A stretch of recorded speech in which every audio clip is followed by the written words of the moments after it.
Em mai là con mà. Look, show me.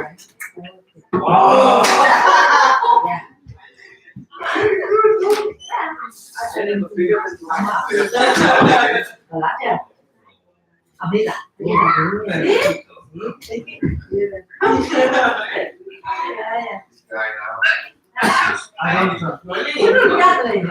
No, man. He checked the size. They check the size of the money. The last one. Yeah, the youngest one.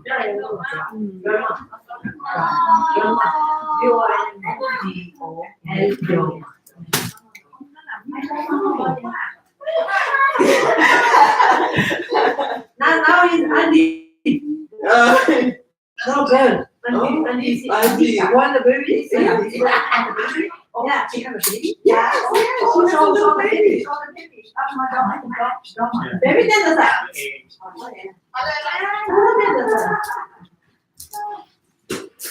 Bye. How nice. Come on.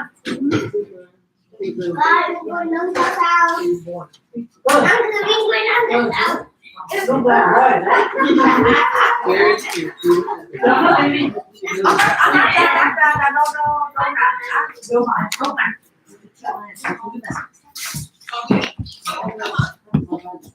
Hey, don't run. Okay, where you go? We're going to the other one. Oh, can I go? No, we're going next one. Stay here. Good. Bye, Asha. Bye-bye.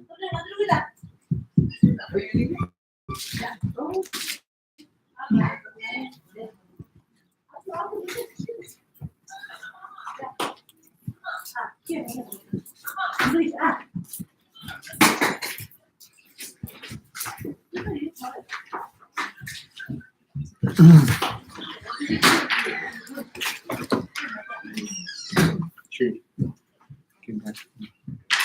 Mama.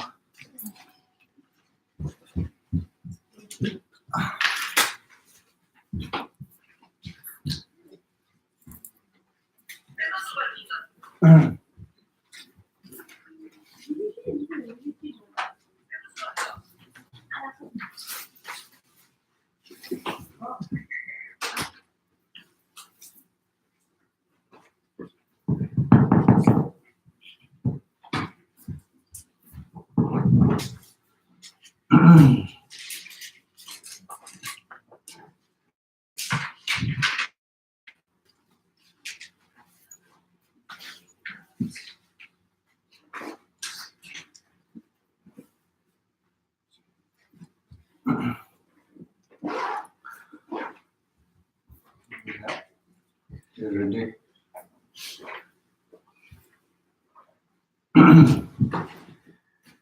Lama Gumbo Jamba Yang La Jansa Lo Kamge Londre Jimyen Jindra Nidara Nanda Rasa Jinyen Tengen Jishin Seche Nijin Tukar Lebam Kanda Si Senora Mare Mintum Dumar Yisir Dozo Kuna Puji Tatse Yen Lai Tuji Yande Zon Dudar Jedu Nyemo Nyino Legi Charo Doze Mare Mese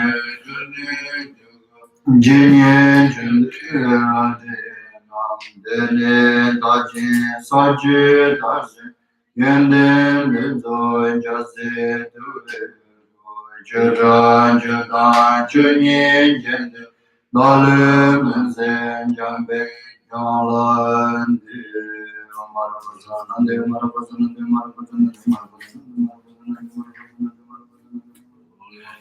Marabazanande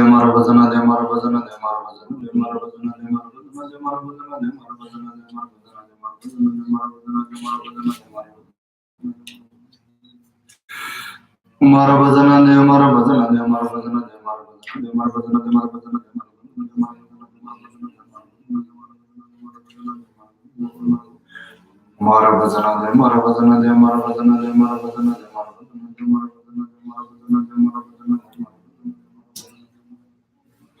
Umara Bajana de Mara Bajana de Mara Bajana de Mara Bajana de Mara Bajana de Mara Bajana de Mara Bajana de Mara Bajana de Mara Bajana de Mara Bajana de Mara Bajana de Mara Bajana de Mara Bajana Umara Bajana de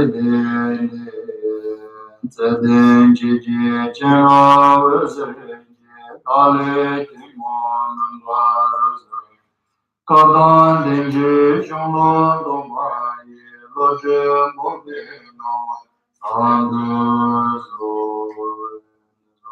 Namji Chimo Renamji Murinyo Zenjona Majiba Palo Jinji Jinjabeja Jendur Jima Mevalam Vera Dundi Dengozung Bachimyun Chanza Jinja Tuju Shiwani Zero Chichuanam Jitu Tujenja Zozim Berezidozo Kangi Shazam de Mimon Gizardin Ben Nolajin Zimbezi Zindumber Vindugin Migin Zijun Jitama Bune Shirin Jidensum Jikonjabi Tuambe Mongar Beja Ventirin Dalu Indrujon Jinzo Nembe Mendum Bozere Javi Nandu Ranjun Jindo Zindu Beji Dinjum Barbi Bema Junen Dalu Indrujon Bumburu Juvarian Devatan Tome Nyen Cholam Chijina Jujan Bozo Zani Jinjo Namje Daijun Kondin Devarin Jinin Boko Dengu Junga Vesha Sardo Nimbi Tenzi Bibi Nanjurba Longchen Ranjam Shaji Daijun Ridon Jimba Shino Shinamle Gombi Longle Bobe Terje Jola Londo Chenze Jonze Mawanju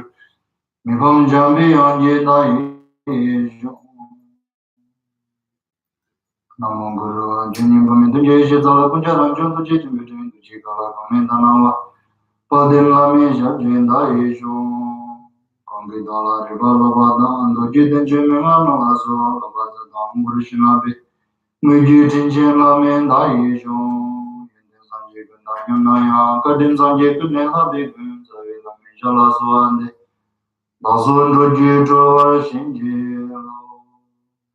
Kondo Juju Nongi Jidena Dishila Marjuba Kansoda Zambi Juji Jambembe Sembara Deva Tadan Deji Namwayan Tamba Laike Tanga Dami Jingi Nukunda Dami Kenamda Dwagunji Danam Jizambar Amje Gedo Sosara Tejuji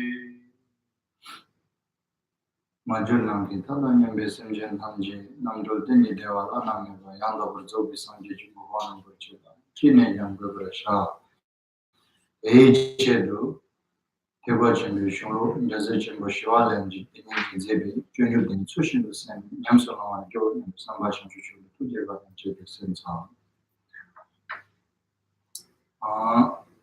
So that firstly we need to generate this awakened mind in this way that for the sake of motherly sentient beings, in order to liberate them from this suffering of cyclic existence and its cause, which is called karma and affective emotions, and then lead them to complete enlightenment. For that purpose, that I'm going to studying this Mahayana scripture composed by Shantideva called the Bodhicharyavatara, the way of Bodhisattva's life, and then I will try my best to put it into practice. That's called the awakened mind or the right motivation. And then top of that, the manner should be prepared in this way that while listening Dharma teaching, that listen carefully in an excellent way and try to hold it or try to grasp it, the meaning and its word of the teachings. And with that preparation, now the actual Dharma teaching here is the way of Bodhisattva's life, which is composed by Shantideva, that which has a 10th chapter and 4 main themes. And among the 4 themes, we completed first theme, that how to receive or how to habit awakened mind and Bodhisattva's vow within oneself.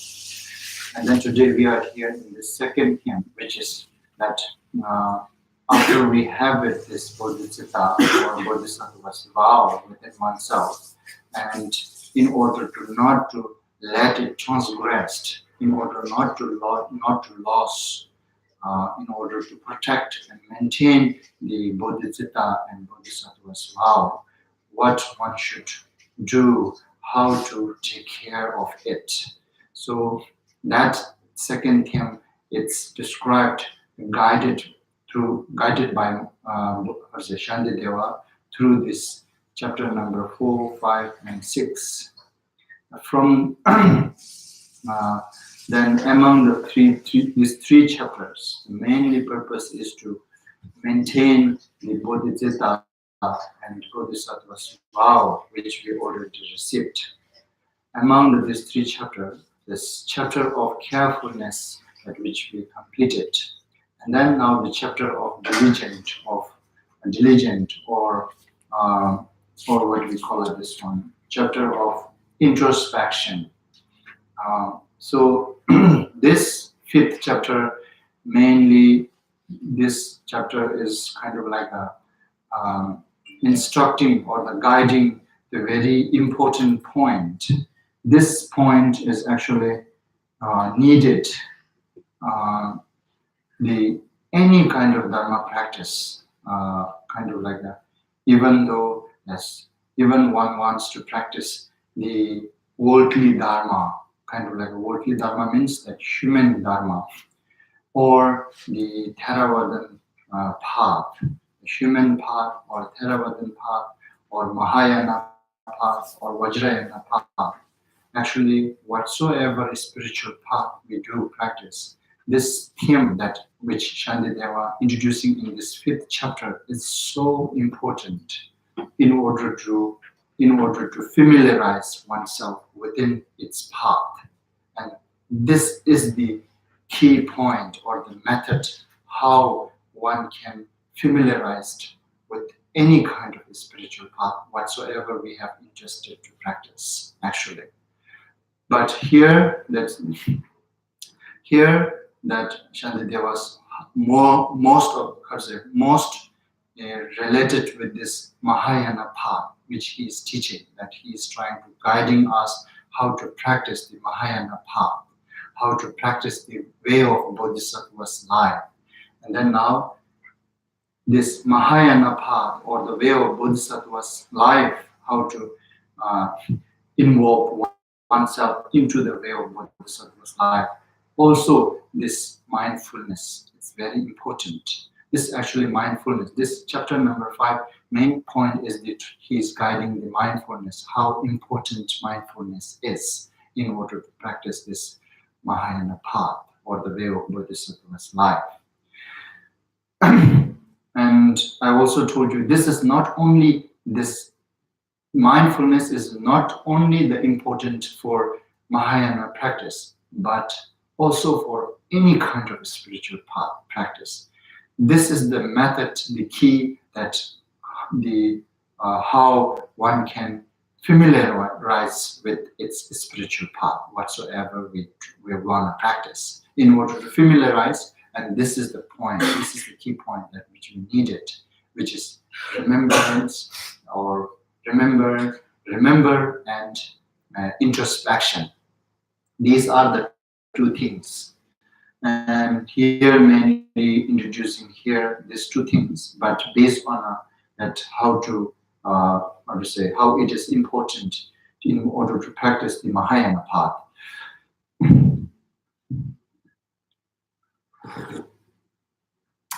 And then this chapter number 5, that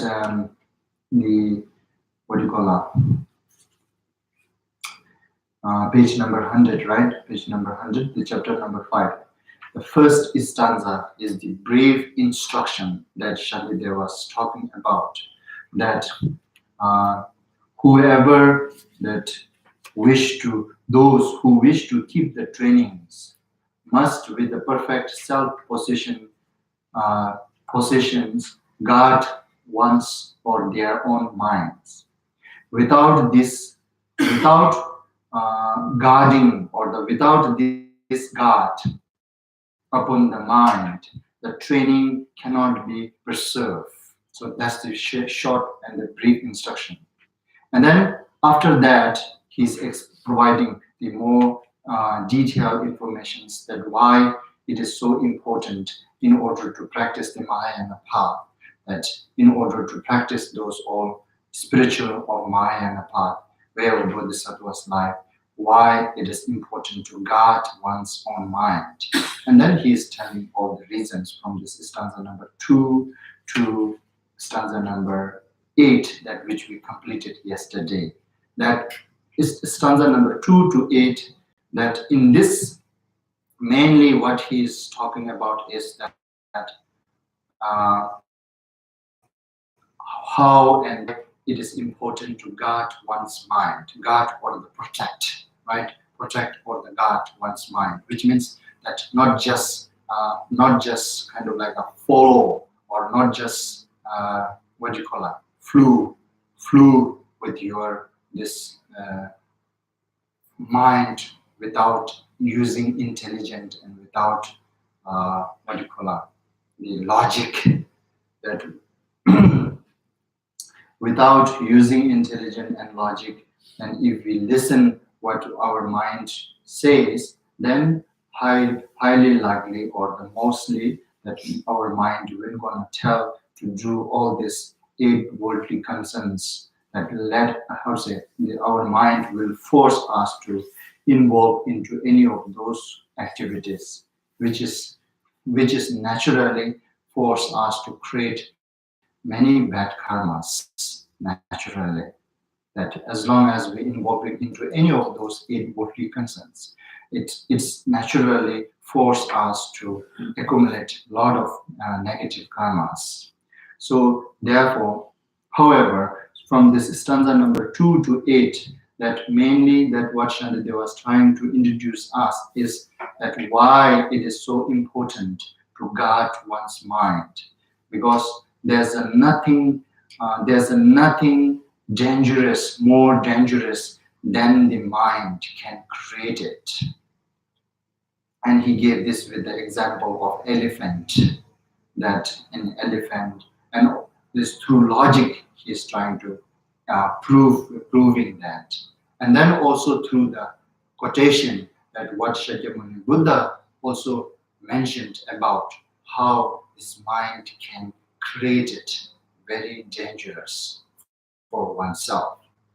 And therefore, so now main point here, this until stanza number 8, is what Shantideva was introducing is why it is important to guard one's mind accordance with the mind, what mind can really create it the bad for oneself, what mind can create the very dangerous to oneself. And then now from here, he's still continue talking about providing the how important to guide the mind. But now from here, he's talking about the positive side. But in order to practice those 6 prajna paramitas, still you need to protect your mind. Without mind training, there's no way that we can accomplish 6 prajna paramita practice as well. Basically that, and especially that, but basically even oneself trained into the positive or any kind of spiritual practice, the mind is the most important. That's how he's trying to introducing here. And then now he's introducing here from, since this scripture is talking about the Mahayana path. So the Mahayana path, Mahayana spiritual path practice, mainly it can condense or it can summarize within 6 prajna paramita practice. So therefore, he's talking from here, all this 6 prajna paramita practice is also how it is completely rely on one's mind. And that is he's introducing us. And at the same time, he's also introducing some other important message too, that how to practice generosity, how it can accomplish practice generosity, how it can accomplish morality practice, how it can be accomplished patient practice. Besides that main topic, he's also introducing at the same time what is the final destiny of completing generous practice? What is the final destiny of completing the practice of morality? And so on, all these 6 prajna paramitas, how it can be finalized, where it can be, briefly, he's not here, is to some of them talking kind of like we can just understand clearly, but some of them very brief. But we'll see when we talk, then you will understand. Some of them are making clear, some of them he's talking briefly. Later he will gonna talk more, right? But somehow here, from now, this is stanza number 9 on, that he's mainly what he's talking about, how important the guide one's mind, even from the positive point of view. So the negative point of view, it's completely depending on mind. If you guard your mind, you can avoid all of this. And then from the positive point of view, if you guide your mind, you can complete all this practice as well. So it is completely dependent on both positive and negative, is completely depending on how you train your mind. That is what he's talking from here. So now let's see here. From here, this is stanza number 9. Kalten roa ulporne jimbi parochin yenas tadung roaten yena tadung roten yena men kyoba jidar parochin doba thamji jeche de kewopona tansim jimbi parochin so de this two stanza now. You need to look this two stanza together, 9 and 10. Here, first let me read this translation. If transcendent giving is to dissipate the poverty of beings, in what way, since the poor are always with us, how former Buddhas practiced it? Question mark now. He's raising question mark. Let us judge now. Isn't it now? If transcendent giving, you understand this, right? Among the 6 prajna paramita, first is the generosity, prajna paramita of generosity, right? Transcendent means prajna paramita, beyond, right? Go beyond, transcendent giving. Generosity, not just generosity, but beyond, transcendent giving, right?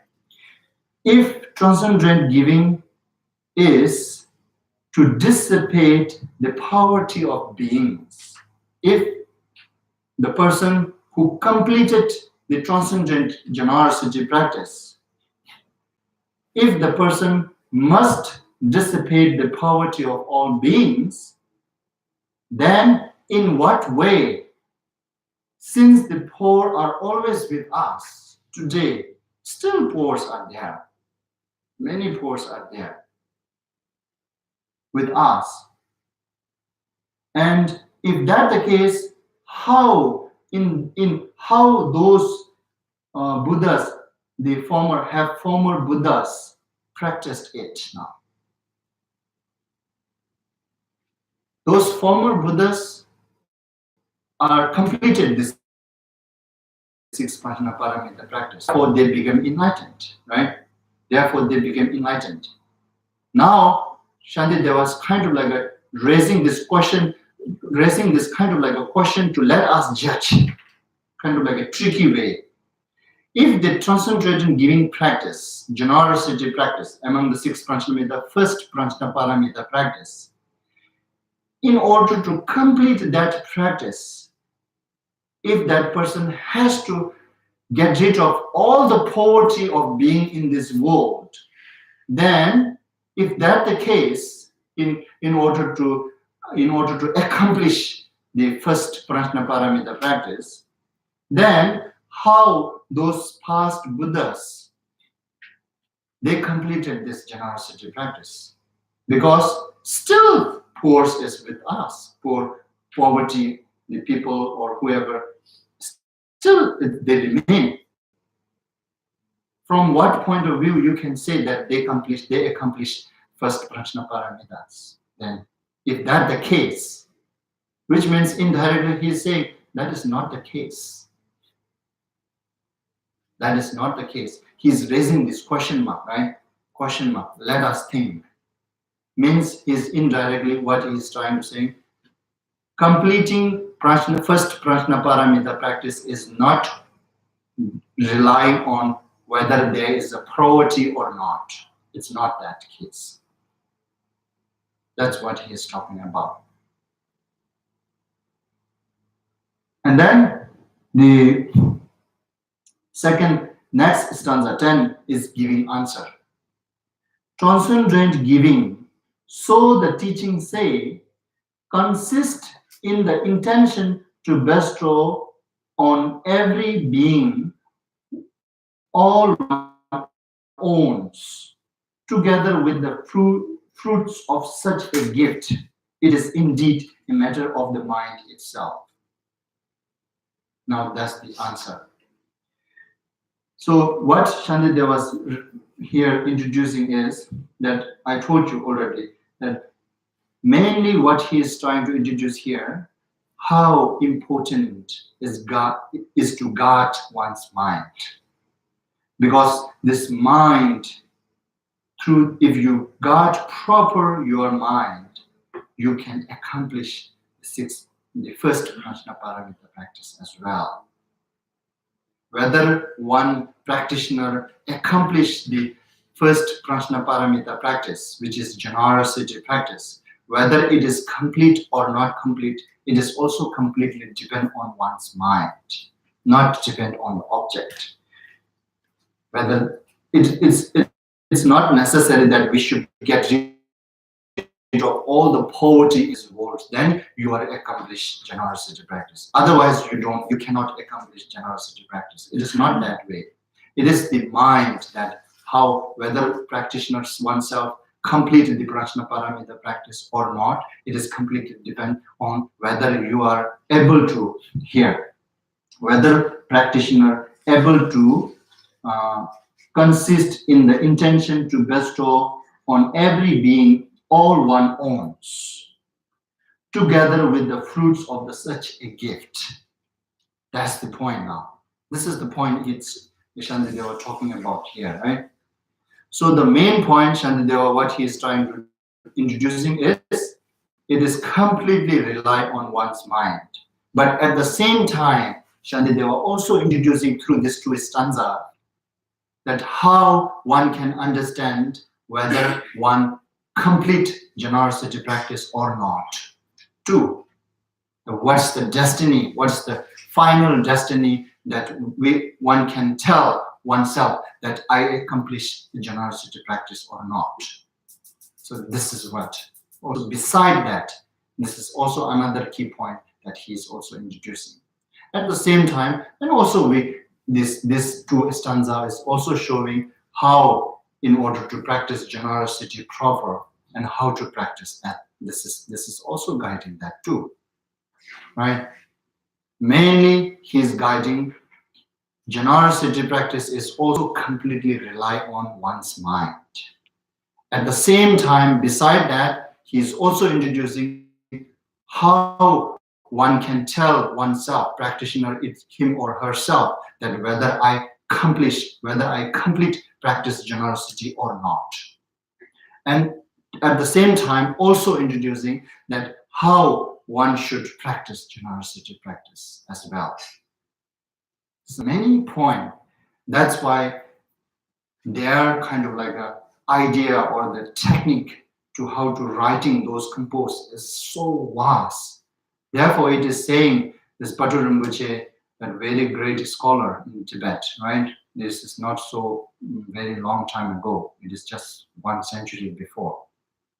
He is great scholar. And Patu Rinpoche, he himself saying this, he listened this Bodhicharyavatara 100 times.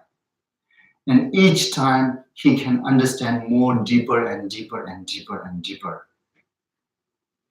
That's how it has this meaning deeper. That's directly he's showing something. Indirectly there's another meaning. And indirectly again, we can also understand the more deep meaning besides that.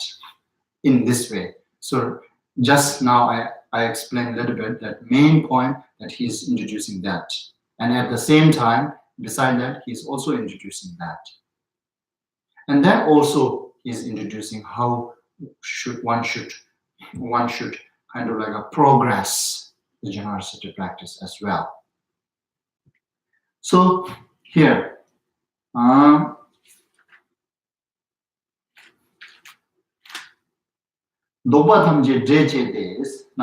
here it's saying, right, in stanza number 10, all one owns. Actually, this what does mean now here? All one owns. All one owns. Actually, Shantideva already described it before during the offering time. When he introduced the offering, how to practice the offering, or say 7 branches of practice. And after that, yes, and after that, he also introduced the kind of like offering one's belonging, body, and merit or education, right? So this is what it is talking about. All one owns. All one owns is each and every individual. What they really own is these 3 things. Definitely, they own their own knowledge, yes, which they can offer to anybody. They own their intelligence, they own their knowledge. And then beside that, they own their body. Yes, they can offer their body to serve others, volunteer in somewhere. Through that way, they can offer their body. And then third, we also own some wealth. So that what do you call it? Basically, each and every individual has these 3 things what we own, regardless of whether very high or strong or less. That depends on individual. But however, each and every individual, they own these 3 things. They have knowledge, they have body, they have belongings. Even the poor, very poor one, still they have some of their belongings. But they have their body for sure. And they have their knowledge. Still, regardless whoever, as long as human, they have some knowledge, which can really, which can really contribute something to somebody. That knowledge is there. So now, here, all one owns. When we talk about all one owns, we need to think these 3 things. And plus, if we have something else, then absolutely. But nevertheless, each and every individual own these 3 things definitely. So here, consist in the intention to bestow on every being all one owns. See, now this is, I told you also, it is also in the side topic, it is also in Shantideva, also introducing how to practice generosity too. So the generosity practice you can do by these 3 things too. You can offer your belongings, you can offer your body, and you can offer your knowledge. You can give your knowledge to others. You can give your body for the others, support for others. And you can give your belongings, wealth, clothes, and whatsoever that whoever needed. Through that way, we can practice generosity as well. But that is also now, and together with the fruit of such a gift now. This is so important here now. Together with the fruit of such a gift. Now here. Now what it's really mean, together with its fruit of such a gift. By offering that,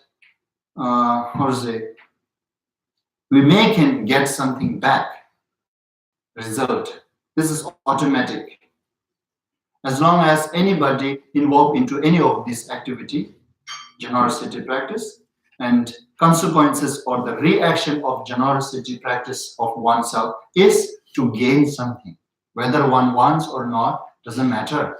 We will gonna gain something. Now here, even that kind of hope completely giving up, removing from one's mind. Even that kind of hope. That is what it is mean, that together with the fruits of such a gift, completely give to others. There's no keeping any hope, no expectations. You understand now this? So, if that's the case, it is indeed a matter of the mind itself, isn't it now? So, generosity is also completely dependent on your mind. As long as you are able to let it go, all one owns, together with its fruit, is such gift that accomplish the generosity practice. Not necessarily you need to get rid of all the poverty out there.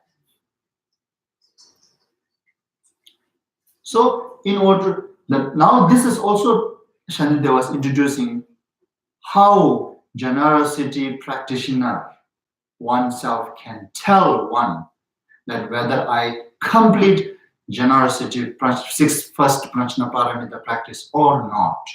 This is it. If we are not yet that stage, and then this is what we should generosity, and this is what we should try.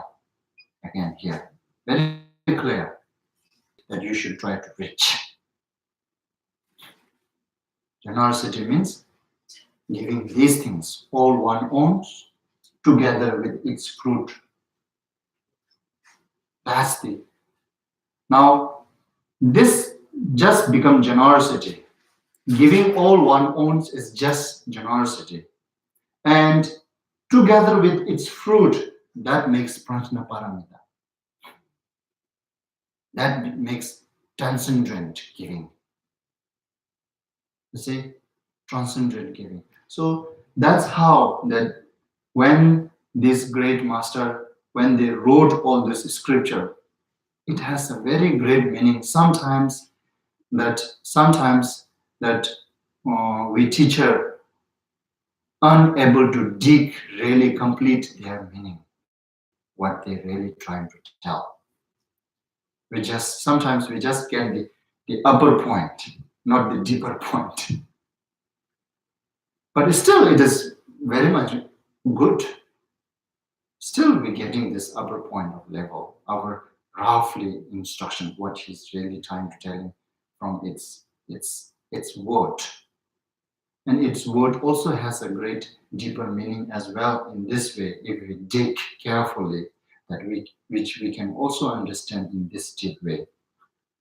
I'm sure there's a further more we can dig, which that right now I'm not able to explain, which right now I'm not able to dig.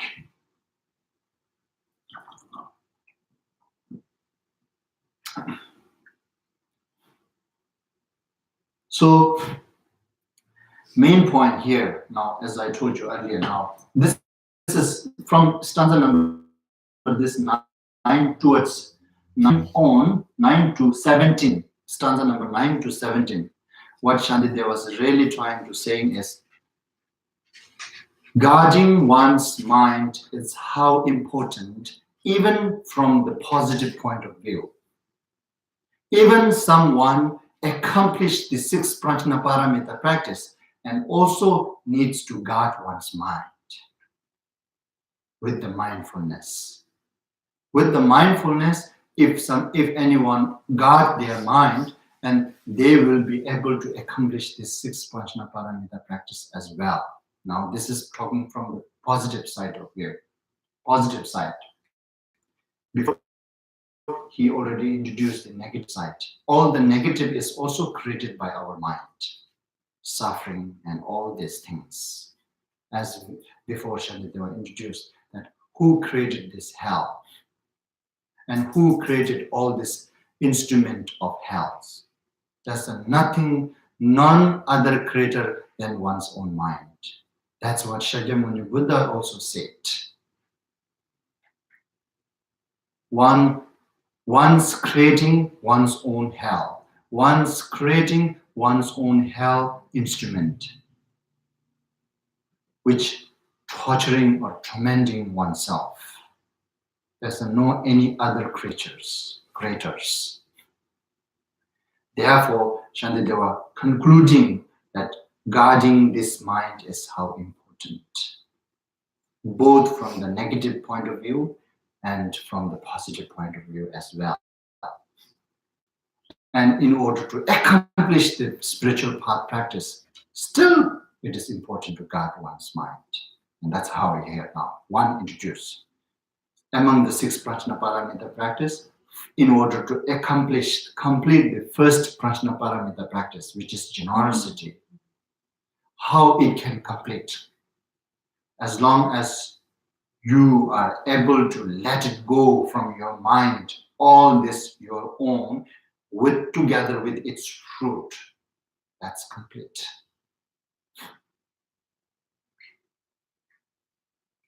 And then now after that, talking about morality, the next stanza. Nyala soba kanshidu, teda sumi gyurwate, pomi semni thopale, sutim harochimba shades. Now this second Prajnaparamita, that's Prajnaparamita, transcendent morality. It's also completely rely whether or not by your mind.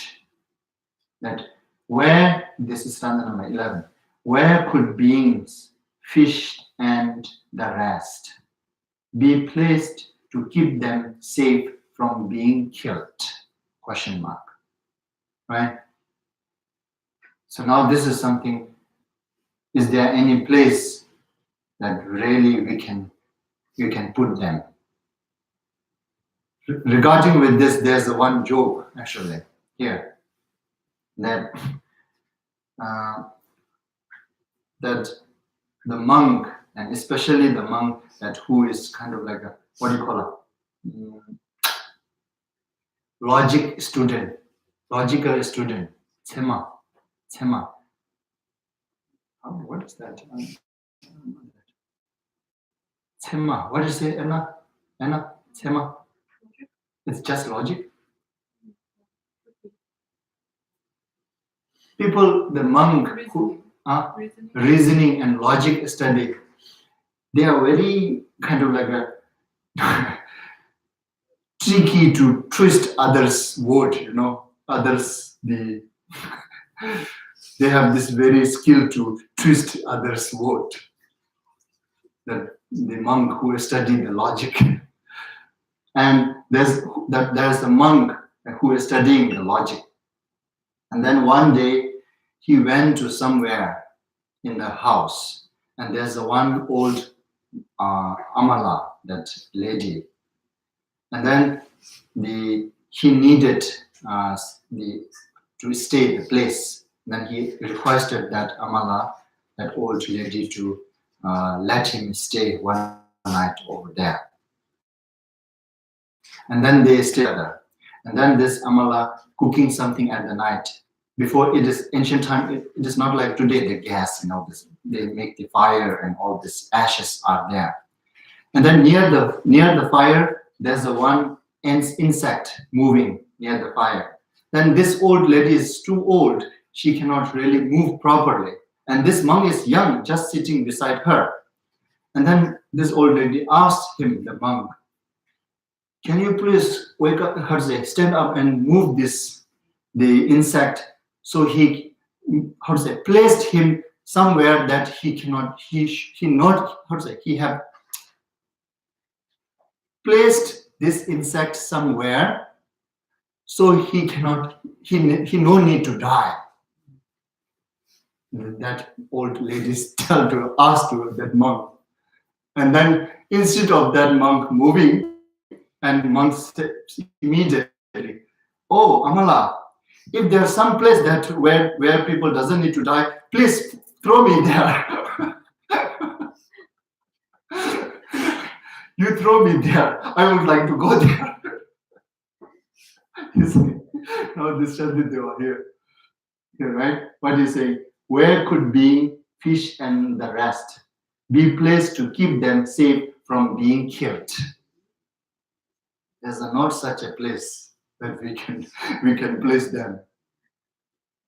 And this monk is very tricky. I told you, this person who studied the logic, reason, they have this twist word very well. It is not time to make funny, actually. He should wake up and pick up this insect and put somewhere else.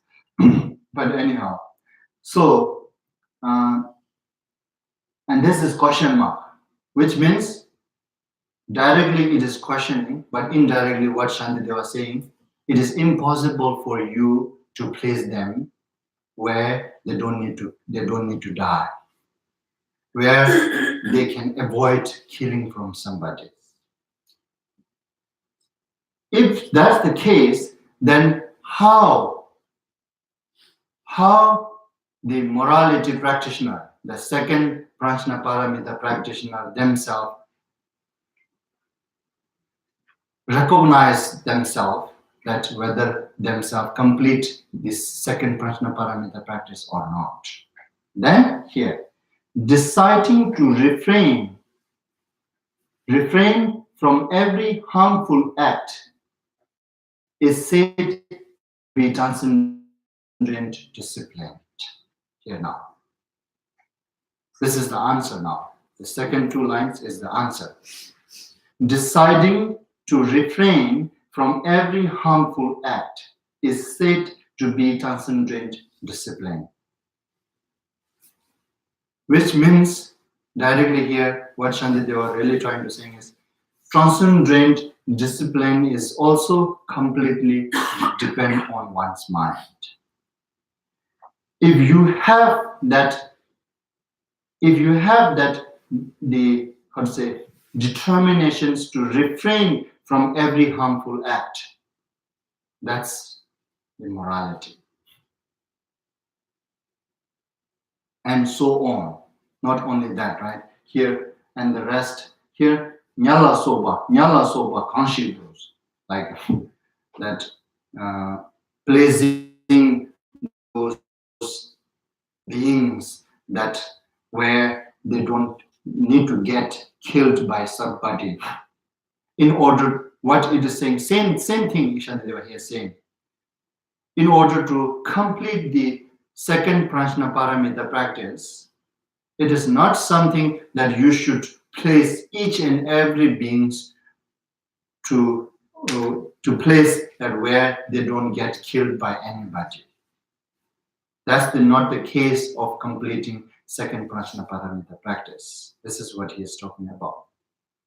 Second Prajna Paramita practices also can complete by having a deciding to refrain from every harmful act. That's the transcendent discipline, which means, isn't it, also completely rely on one's mind. And then together with that, he is also showing that what is the definition or the final or the destiny that the second Prajna Paramita practitioner can tell themselves that I completed second Prajna Paramita or not. At the same time, and also that if not, then how to complete the second Prajna Paramita practice. Yeah.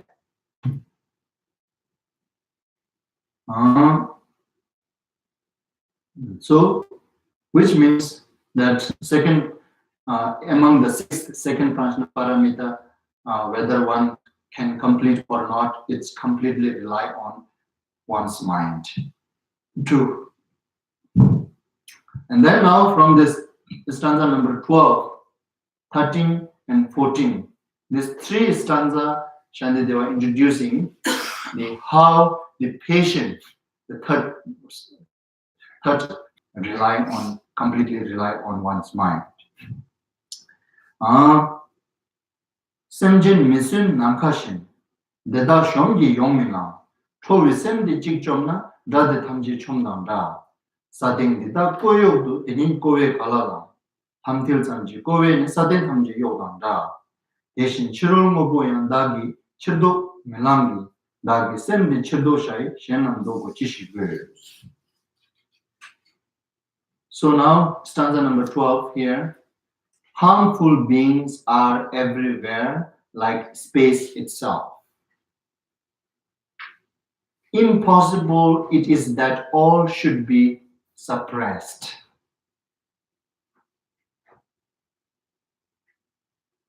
But let this angry mind alone be overthrown, and it as though all foe had been subdued.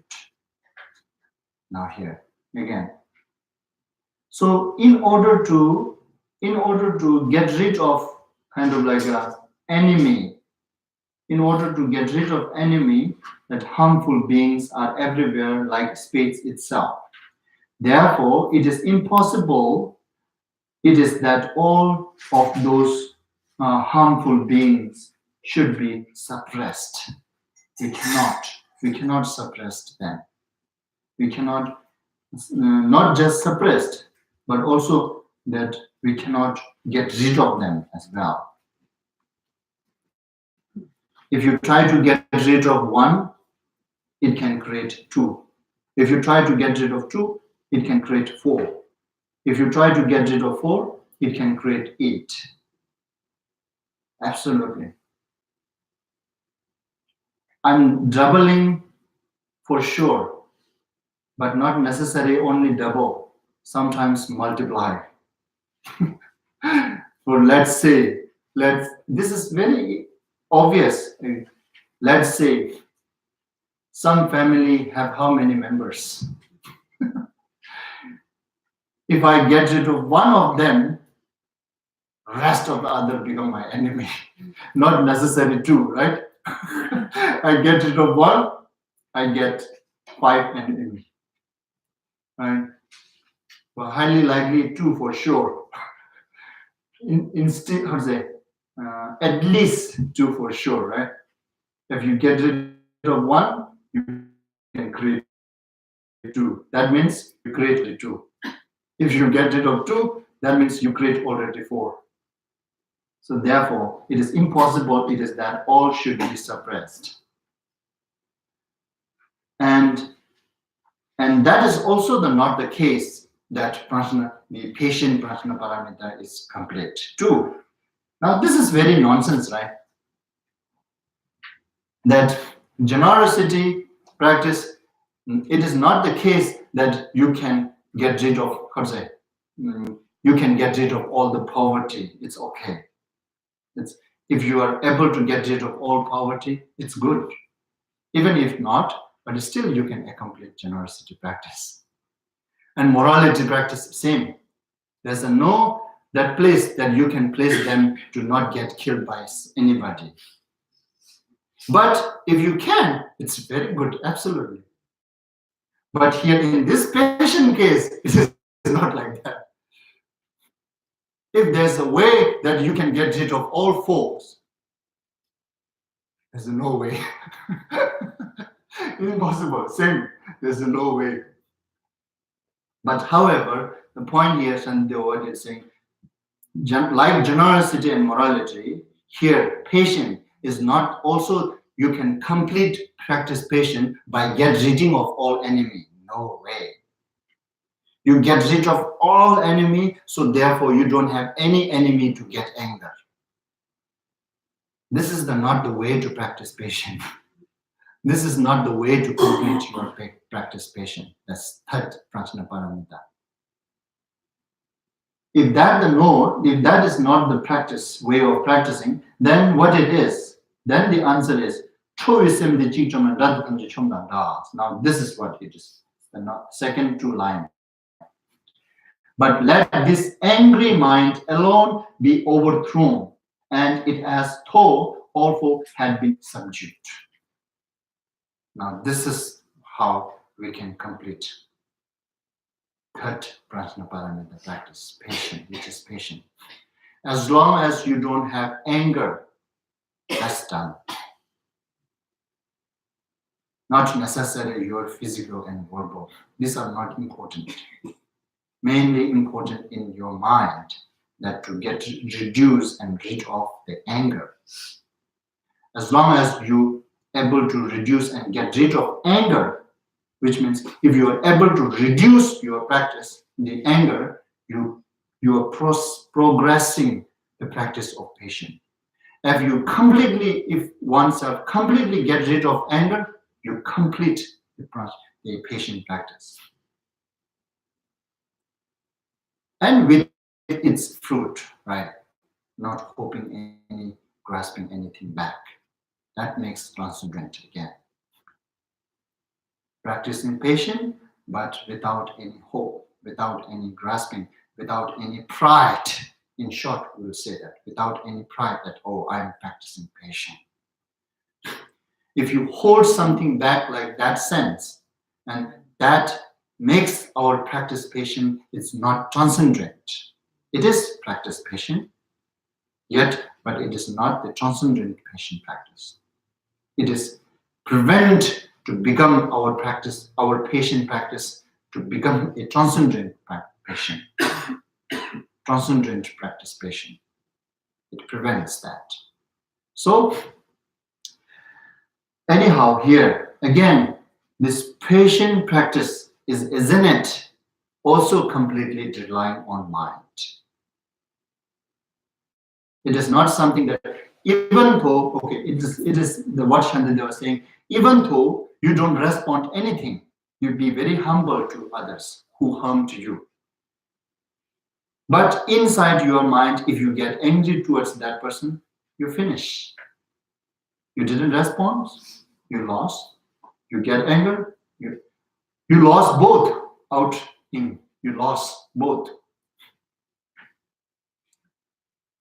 Mainly, if you don't get anger, that's the sufficient of practice patience, regardless whether you respond or not.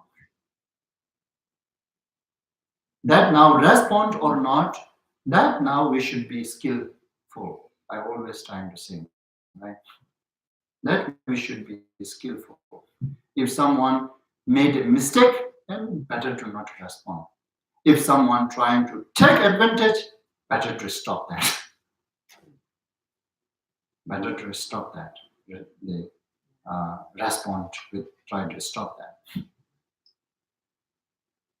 And if someone making mistake, then that's okay to practice patience. Okay, he made a mistake. That's okay. She made a mistake. That's acceptable. But intentionally doing every time, repeating kind of like a patterns all the times, saying again and again and again, then better to respond to prevent. Yeah. Yeah. So that is very strictly, right? Strictly. Yeah, strictly. Because you said that when you know that is right, we have to stop. So to stop that, sometimes you have to show not anger inside, but you have to stop that action, wrong action. Mm-hmm. Yeah, through physical and verbal, through dialogue, through talk. To talk. Through talk. So when you talk, right, you cannot talk okay nicely, but inside you have to keep inside, not anger. So that's the point. That's the point. Yes, that's the point. And someone, even you have to say some strong word, but inside not the anger, then it's okay. But that's challenge for us. Yes, that's very challenge for us, because we have that great assumption that in order to use some strong word, I must get anger first. Without anger, I won't be able to use that strong word. You have to show a Oh yeah, that's how actually in those Vajrayana, the deity, wrathful deities, they are really wrathful in aspect, outlook. Inside. Physical and verbal. Physical is very wrathful, dangerous, right? Looking terrible. And then also the verbal is also terrible. Some of those sadhana when you reach, very, very rough word, very strong word. How to train our mind? Like liberate them. What does it mean? Liberate them. Like that strong words are there. But liberate them with the compassion. This is now here. That's the different. difference there. Yes. This is now inside mind. Liberate them with the compassion. Use those strong words with the compassion. That's now challenge for us. So therefore, for us, at the beginning, practice both inside, try not to get anger, and outside, also not to respond. And once we train a little bit better, once we get a little bit familiar, not getting anger, then try to change this physical response. Doesn't work, and then what? Doesn't work. Then okay, sometimes, yeah, not necessarily every year, as I always say, it is not necessarily every year try, it works. It's uncertainty, you know. It's uncertainty. Your try is uncertainty. So don't expect that if I try, it should work. No. Necessary. So when would the anger rise inside? So that means we already break the vow. Not break the vow. That means you, what to say, you're not practicing patience. But that's create a bad karma too, right? Yes, definitely. That's create bad karma. So right at that point, what should we do? When we see that the Mhm. anger arises. Okay. So now antidote here, how to deal with the anger. Shantideva actually elaborate in 6 chapters. 6th chapter is all about patience. How to practice patience. And at that time, then, but generally I can say always the one method or antidote, okay, antidote or method, same, right? One method or one antidote is always looking its consequences. And then second method and antidote, looking at its natural. That's every antidote is there. This true idea is in every antidote. Looking its consequences. Like, for example, if I get anger, what consequences I will going to face? What's the next? And thinking future consequences, it helps to, okay, then better not to get angry, right? That helps to reduce our anger. And then another method or way of looking anger itself, that's now more challenge, actually. Looking consequences, when the person able to look its consequences properly, then maybe it's easy to prevent that anger. But sometimes when we get so angry and we forget about consequences, even somebody tell you, then you will say, I'm not, what do we say normally? I don't care. Yeah. I don't care. That also we will say sometimes when our anger overwhelmed. Then we say that I don't care. Whatever happened, let it happen. I will do this. But still, that's only one seat, one bad seat, right? So when the anger rising, is it still count one bad seat? Bad karma right there, right? Yeah, so yeah. to get rid of that bad karma right there, when you realize it, can do something right there to stop that, limit that. Like this, looking consequences and looking its natural.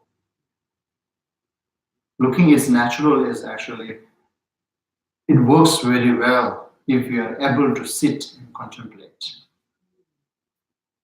But we need time. We need a moment to stop doing anything else and then sit and contemplate. Okay, where this anger come from? Where this anger goes? where this anger remains right now. Finding the anger itself, where is it?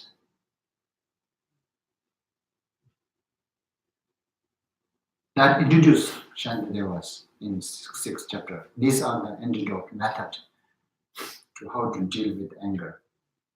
And then in 6th chapter, Shantideva more elaborate, how to say, telling us what are the situations that we should be careful to not get anger.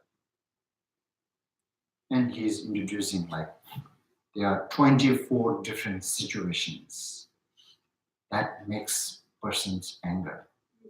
And during those 24 different situations, you should be careful. If you are able to careful during those 24 situations, then you will be able to prevent your anger. Where is that? In chapter number 6. Okay. Write down. That's why I told you, right? Somewhere these are, he gave a very brief. Mainly here, what he is trying to introduce is even the patient practice, how it is completely rely on one's mind. Here, mainly he is guiding that. Not he's mainly guiding how to practice patient. Right? Okay. Then,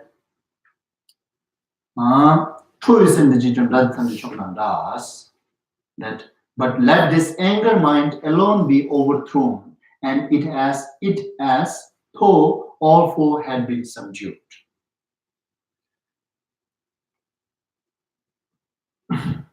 Now that meaning is okay. Now here Shantideva next stanza is trying to making more clear this stanza by using the example. This is logic actually. By using the example. Next stanza is just example. There's no any specific meaning there. Next stanza is trying to clear this stanza's meaning, to let us understand how can get rid of all the fours by get rid of this anger. This is the meaning he said, right? Sometimes we are not being able to perceive clear in our mind. How is that really? Get rid of one's anger, and are we not going to have all enemy? Not. Sometimes not really. Sometimes I'm not angry with anybody, but they still harm me. Right? We think that, but that's the wrong. And now try to make it that more clear, this meaning, and he's using this next stanza to clarify the meaning of this stanza. That he's using example. Sadeng dida koyo do tini kowe kala hamtil samji kowe ne sadeng samji yo bangas. To cover all the earth with the sheets of leather, where could such amounts of skin be found? Right? Question mark. No way that we can find that amount of leather. But with the leather sole of just my shoe, it is as though I cover all the earth. And this now, if you cover your anger, it's similar like that way. This is what he is trying to make it clear by this example. That's how it works. Don't think that even I don't get angry, but still I'm getting harmed by somebody. You will not going to get harmed by somebody. Eventually, all other people will going to not harm you. But you keep wear this shoe. Don't just wear one time, oh, it doesn't work, and throw out and then walk away with that naked feet. Another yeah, buy another better leather shoe. Yeah, that patient leather shoe. So this is easy to understand, right? This is just example to make more clear that before stanza, the previous stanza.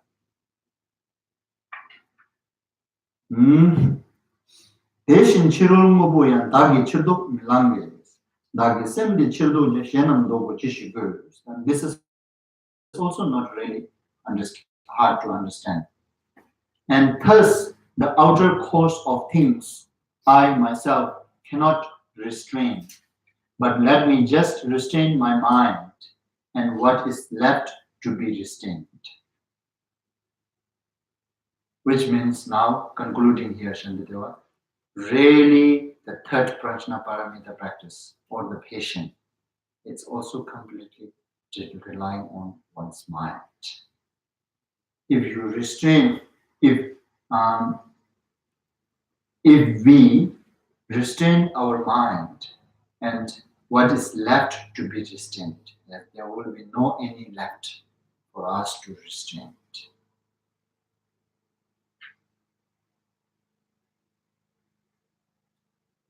So anyhow, the point is here. This is also again showing same thing, that patient is completely dependent on our mind. Whether patient practitioner, how oneself called, whether oneself complete practice patients or not, through this way. As long as we get rid of complete anger, then that's the definition of, that's the complete of practicing patient. And if you are able to reduce within any kind of situations to not to get anger easily, that means you are in progress. If oneself is getting anger easily, that means you need to learn. You need to study this. Go back like this, right? If you are completely get rid of, you complete patient practice. If you are able to reduce within those situations, you are not getting anger easily, that means you are in progress. If you are getting anger easily, that means you need to study. That means you need to learn more. And then contemplate on this meaning. This example is very nice, you see. Memorize this example, which is here. To cover all the earth with the sheets of leather, where could such amount of skin be found? But with the leather sole of just my shoes, it is as though I cover all the earth. Memorize that stanza.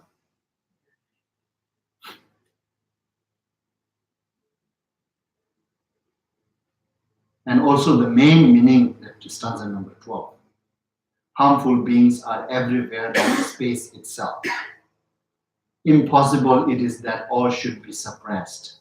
But let this anger mind alone be overthrown, and it's as though all four had been subdued. So contemplate. If you are getting anger easy to any kind of situation, then contemplate on this meaning. If you are not getting anger easily, that means you are in progress. But keep move again. And when you completely not getting anger, you complete practice patient. Yeah.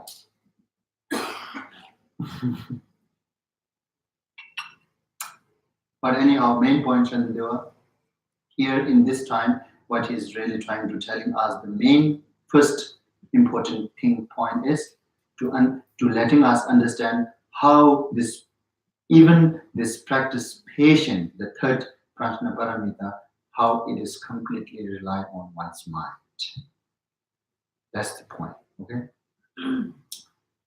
And then next, the diligent stanza, next stanza, one stanza.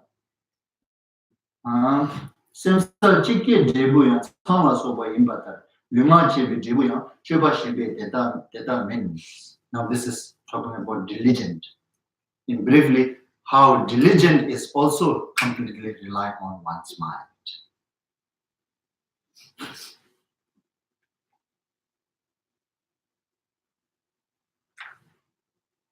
A clear intent can, how you describe? how you translate. A clear intent can, what is this? Fructify?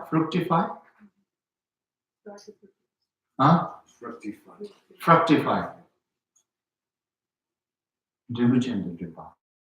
Okay, fructify.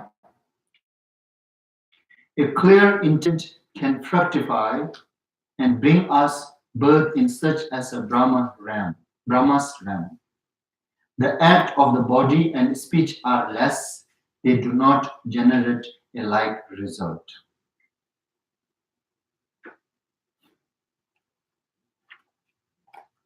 Now you understand how Shandideva was trying to introducing diligence is also completely relying on one's mind through this stanza.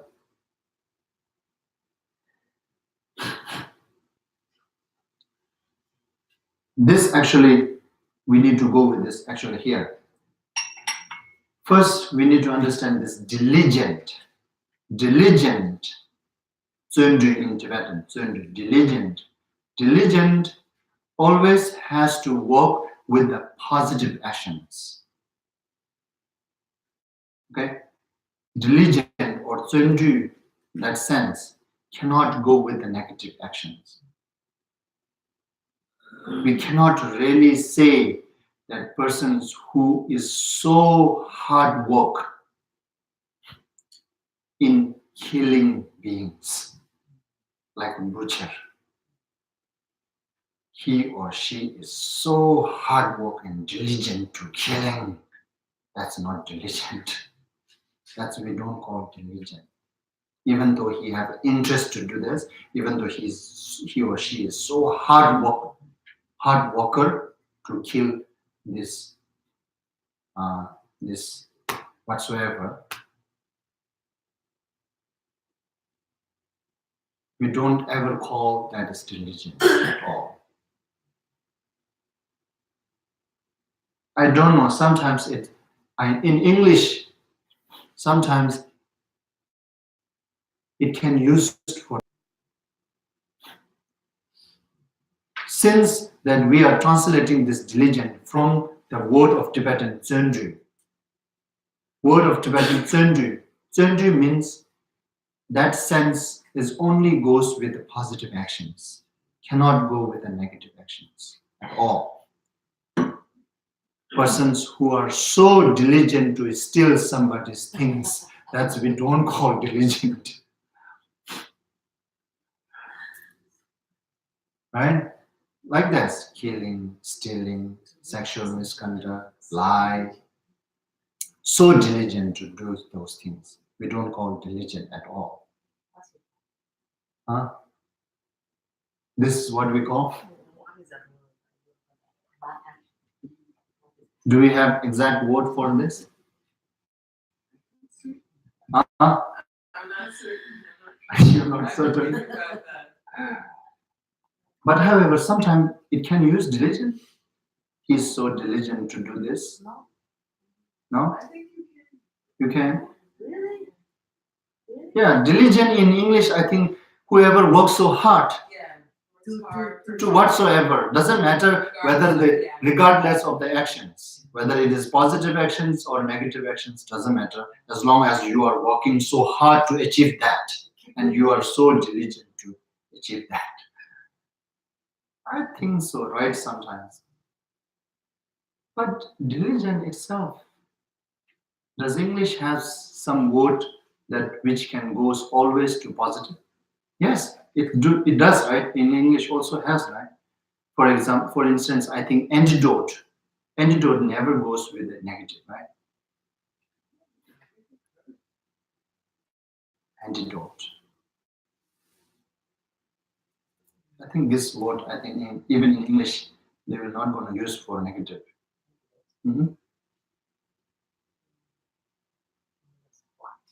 Antidote is always something positive, isn't it? I think so, yeah. Yeah, antidote is something positive, always positive, that get rid of some negative. Yes. That's antidote. We don't call get rid of some positive, it's antidote. We don't call that, right? Right.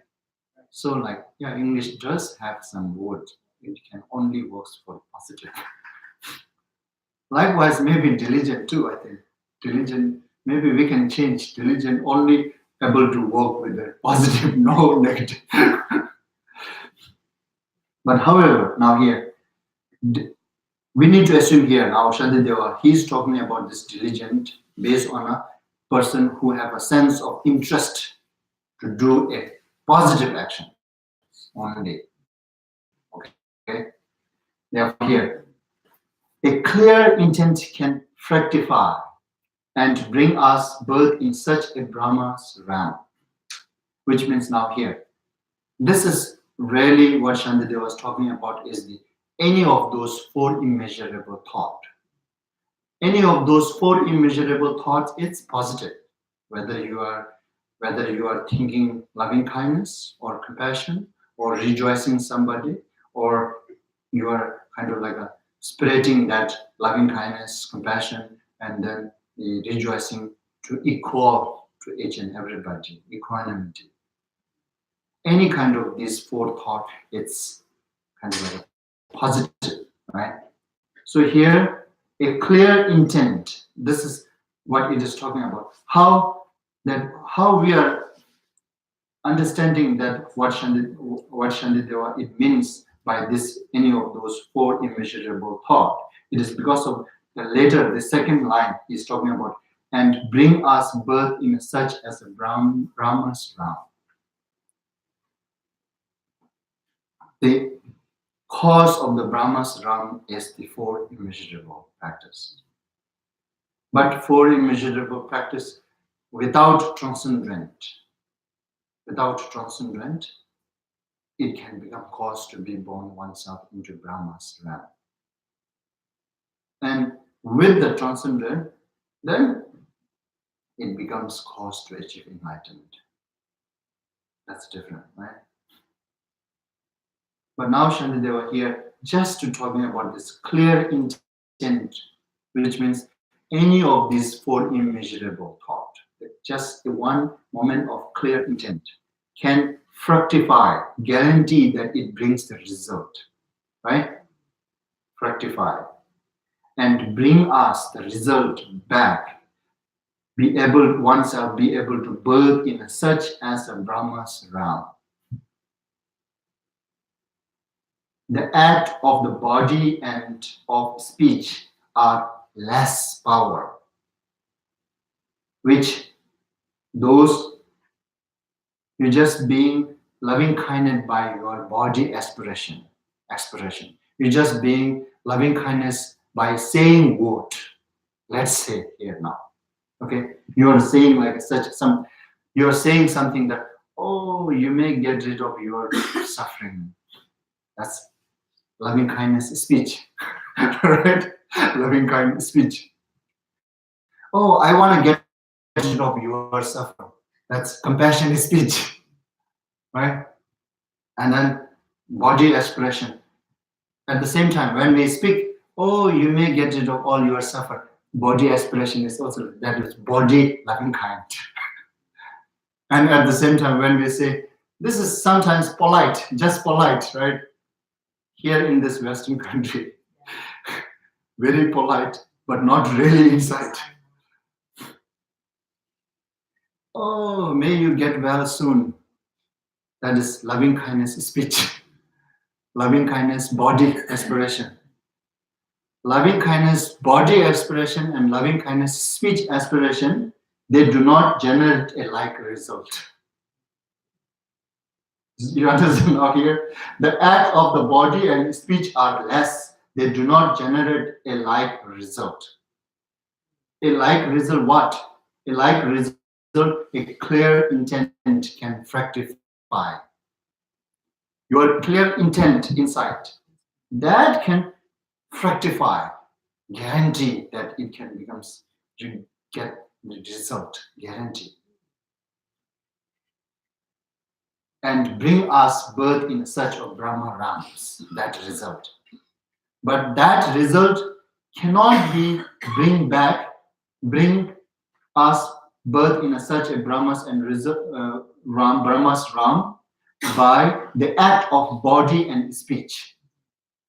The act of body and speech, loving kindness, compassion, and rejoicing, and equanimity.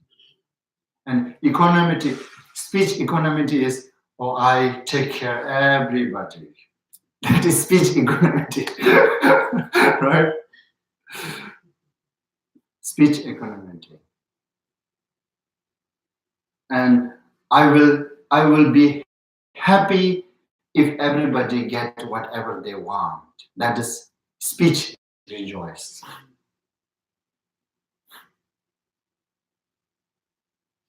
And when you say speech rejoice, at the same time you have also a speech, the body rejoice too. Like your also gesture is also like doing this. You see here. Now I'm doing here. Actually, I will be happy if you all happy. Your body rejoice and speech rejoice together. But this body rejoice and speech rejoice will not going to bring us back birth in such a Brahmasram. No. And that's in order to bring us birth in such a Brahmasram, even that small result, we need to have a clear intent. Clear intent. Not the body and the speech. You see? Now what Shantideva was really trying to talking here, the diligent. Diligent means that something very willing to do some positive actions, right? But that is also has to depend on your mind. You cannot just do by your body and your speech, and it can become your really diligent. Diligent, in order to practice the diligent, also you need to have clear intent inside. Outside intent is not intent, right? Outside this, how to say? Outside actions and speech, physical and verbal actions are not sufficient to bring us that result. That means, in short, that means even the diligent is also completely relying on one's mind. That's the main point. And then at the same time, they were also introducing that in order to complete the diligent practice, what we really need to have is insight, willing to do all this generosity, morality, patience, meditation, and wisdom. We need to have that insight, not just outlook. You mean motivation is the most important? Yeah, motivation, it is motivation, but also insight. You need to have insight, interest, not just outside outlook. Sometimes some people, they show interest, for instance, like that. Especially that when we have some, let's say some teaching program, and then inside they cannot and they really don't want either, but they will speak. When somebody invite them, then they will say, oh, I really want to join that, but unfortunately I have to do this. That speech interest, speech diligent. that speech diligent, not intent diligent, inside diligent. Inside you don't have diligent. Not sure. Speech diligent and body diligent. Oh, that's body diligent, right? You're showing this aspiration. Oh, on that day, I really want to join. But I have to do this. I have that obligation, this thing. That's not really diligent inside, right? And Maybe that is body and speech diligent. Body and speech diligent is not really we call diligent. But some people really not just excuse, right? But excuse or not excuse, know oneself better than anyone's. Whether am I really excusing or whether I'm really telling truth. Anyhow, so the point is, diligent is also completely how to complete diligent practice is also completely rely on our mind. If you have that interest inside, that's called diligent. To do any of these positive actions, involving into all those positive actions, then that's diligent. Means. And then now next stanza is the meditation. Now, fifth prashna paramita, right? Meditation. And meditation, Shantideva introducing, it's also completely dependent on our mind. And how he is introducing.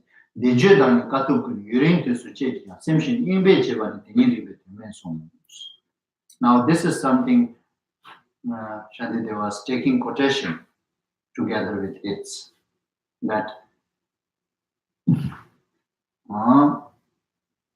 recitation and austerities, long though they may prove to be, if practiced with the distract mind, are futile, right? Are futile, so the knower of reality has said. Now here, this is another Buddha's name, knower of reality.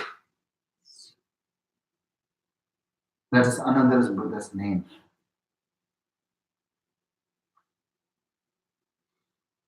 That's kind of like a Shantideva was taking quotations together with it, right? Now what, this is not something difficult to understand, right? The recitations and austerities. Austerities means kind of like a katup. Katup means like a, what do you call it? Sometimes we do like this, not eating anything, right? Not eating anything, not drinking anything, and then taking those hardship for your practice. And then also like morality, keeping those morality. It's hardship, right? It's hard. It's difficult, yeah. It's not easy. Keeping morality is not easy. Or you cannot do this, do this, do this. There's a lot of emotion. Those are kind of like austerities, right? Recitations and austerities. Long though, even you do very long, they may prove to be.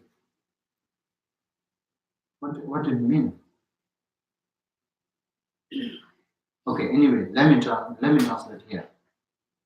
Recitations and austerities, although you may practice for a long time, okay, for a long time, but if you practice all those austerities and recitations, even though you practice very long time, but when you really practice, if you practice always with the distract mind, you are not really putting your mind on it. You're just doing it, but you're not putting your mind on it. You are not putting your concentration on those actions. Then, where is it?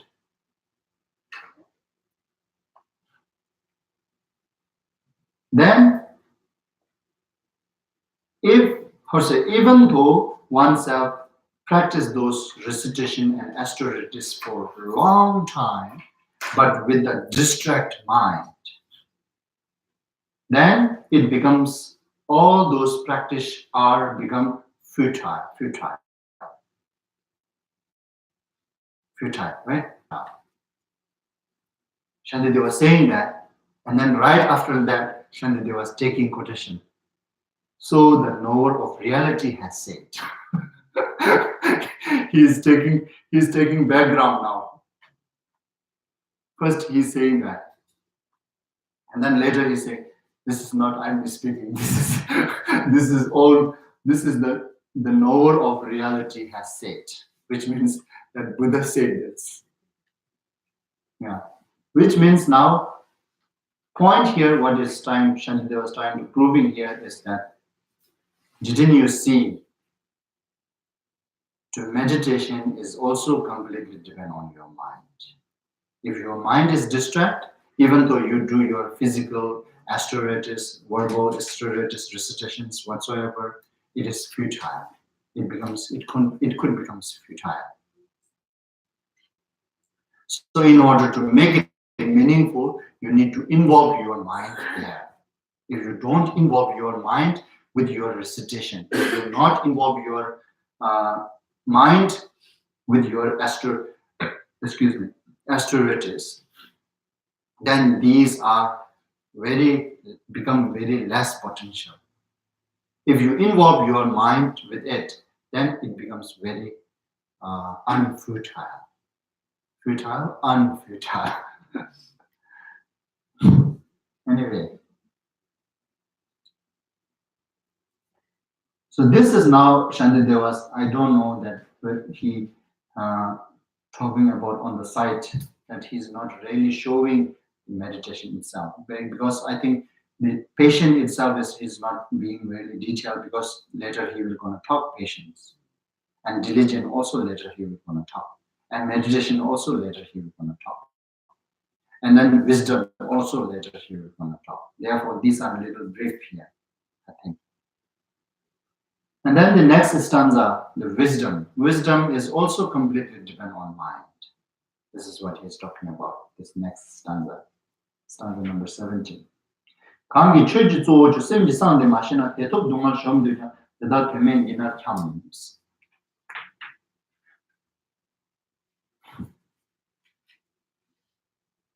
Here, now this is stanza number 17. All those who fail to understand the secret of the mind, the greatest of all things, although they wish for joy and sorrows, and will wander to no purpose uselessly. See,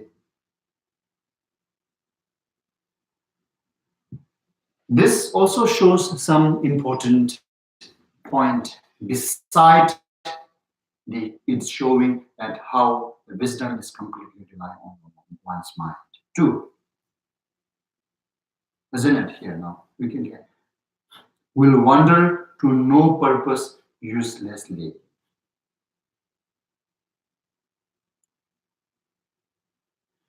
Because all those who fail to understand the secret of the mind, which is the greatest of all things,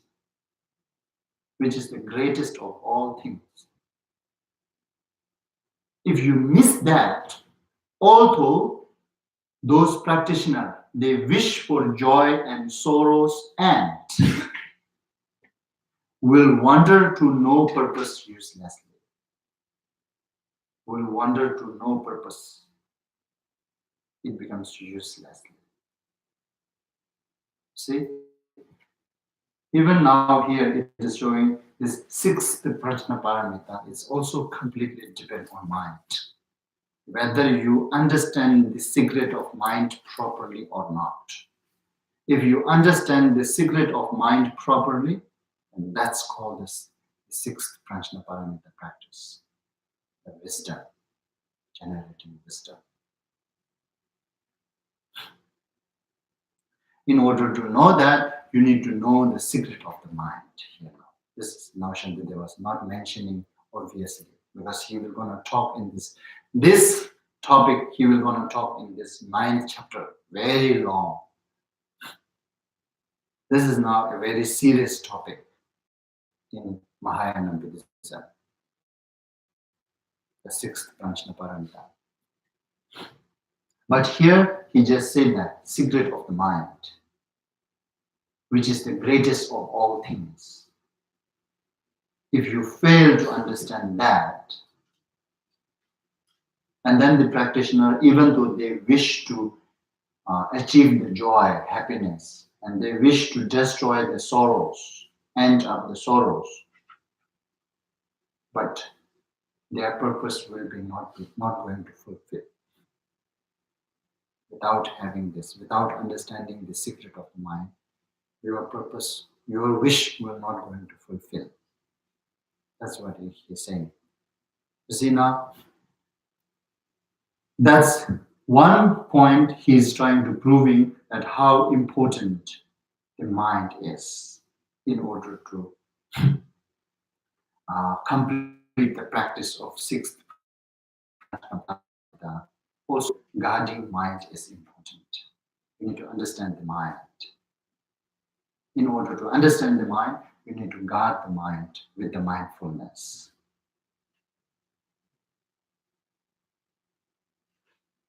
Right? And beside that, he's also showing this without understanding the secret of mind, that our main goal, which is to achieve the blissful stage, and then the end of the sorrows, will not going to fulfill. Even we do generosity practice, morality, patience, whatsoever. If we lack this greatest of all things, if we lack this greatest of all things, right? If we lack this greatest of all things, then we are going to fail to achieve our wish. That's for sure. Besides, this is side topic, right? Mainly, he's introducing even how this sixth, last prajna paramita is also completely depend on one's mind. That you need to understand your own mind by your mind. Nobody else, there's nobody else that has to understand your mind. You need to understand your secret of mind. But he just say secret of the mind here. That's it. He don't explain very much. Actually, he explained a little bit in the last chapter when he is introducing those afflictive emotions, which can really disturb us to transgress our bodhisattva's power. And then how to get rid of those afflictive emotions. Then he gave these instructions. You need to look those where it comes from, where it's remaining and where it goes. That's the way of investigating the secret of our mind. Actually, that's the one method, one way of investigating of our mind.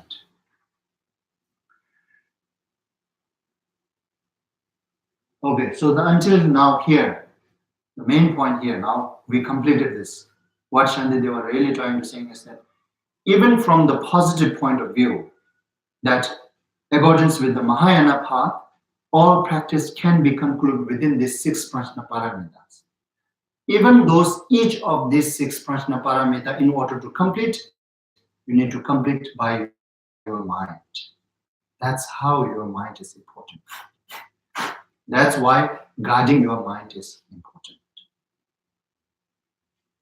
Both sides, from negative side, in order to avoid negative, still you need to guard your mind. In order to complete your practice, still you need to guard your mind. Guarding mind is important from any perspective.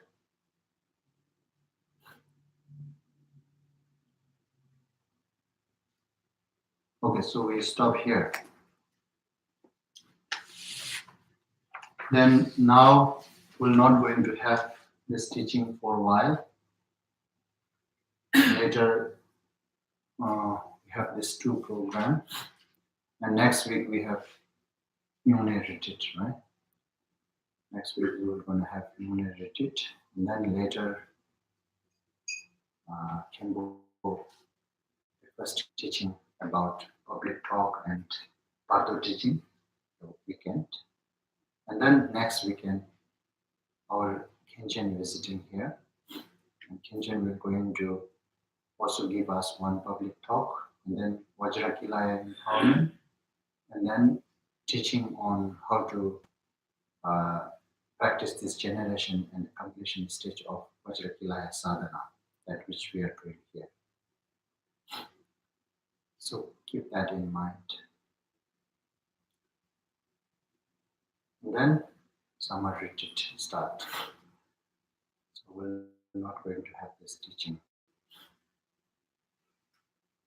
Anyway, so if you have a question, then we can discuss. If not, then we dedicate.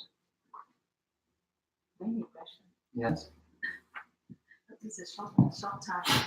that's okay. To conclude the mind, to control the mind, and to watch the mind, it's not easy at all. Yeah. He's going to give how to watch your mind. First, he's just telling us why. Here now, he's providing why it is important to guard one's mind. And then once you understand that, and then he will gonna give instruction how to watch, how to guard one's mind. Yeah, the answer is Shantideva already know that what we were going to think, right? We were going to give answer next, right after. So And this is really funny, these scriptures actually. Most of the scriptures are like that. And one of my friend, he's very open. He used to tell that to us. He comes, he study, contemplate himself, right? And then tomorrow he will going to give another teaching, right? He will going to receive another teaching, continued teaching. And then today, okay, for instance, yesterday he contemplated, he studied himself. And then he raised a lot of questions through this contemplation. And then today, this morning, when Kempo gives teaching, right, the new teaching. And then after teaching, he's going to come to us and he said, oh, you know, Dhajibo, I got all my answers. He always used to say that. I'm just laughing. Yes, I know that. They will gonna answer later. And then what he's really thinking is that he is something special. He is smart. Whatever he raised question, it has the related meaning with the next teaching. That's what he's trying to say. He's not trying to say they are brilliant. No, he's trying to say he himself is a great.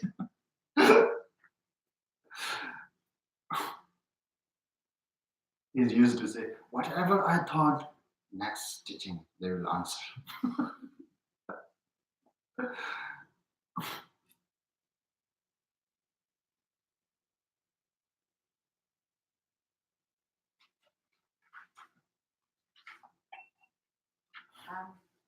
For the sixth battle, teaching the sixth battle, only a couple of days.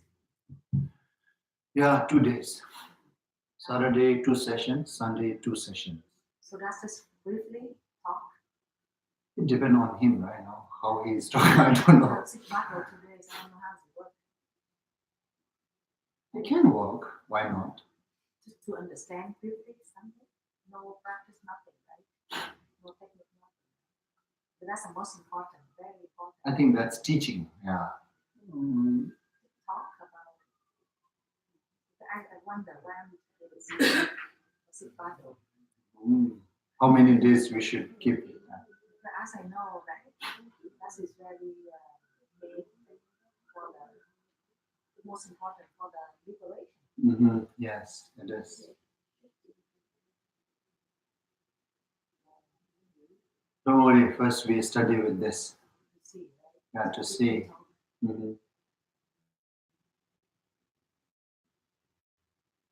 So usually the forward after that, before that, or Before that.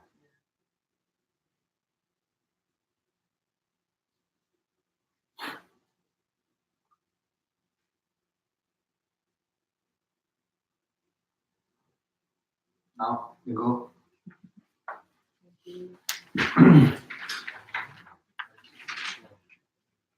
Sanam di thamje sibani thome nyebe danam thamje ni chega nanji walon trubai sibe dole no Bhavasho Jamba Bhavi Jidara Kimbana Kundu Sambo Deyam Dishinte Yada Jesu Naloji Yewan Dida Kamji Radhu Yewan Yeshe Sunam Yeshe Tozone Sunam Yeshe Lejone Amba Punyin Bhavasho Sanje Kusum Yebe Chimana Chunye Minjuru Dembe Chimana Gendum Viche Dembe Chimana Yidaram Melam Duvasho. By this beneficial activity, may I obtain omniscience, and having vanquished the harmful enemy, great anger, delusion, may I liberate all being tossed about helplessly by the waves of birth, aging, illness, and death in the ocean of Uganda. By conforming to the knowledge of courageous Manjushri, Jambayam, and in the same way as Samanthabhadra, Sambo, and following their example, I dedicate perfectly all this virtue.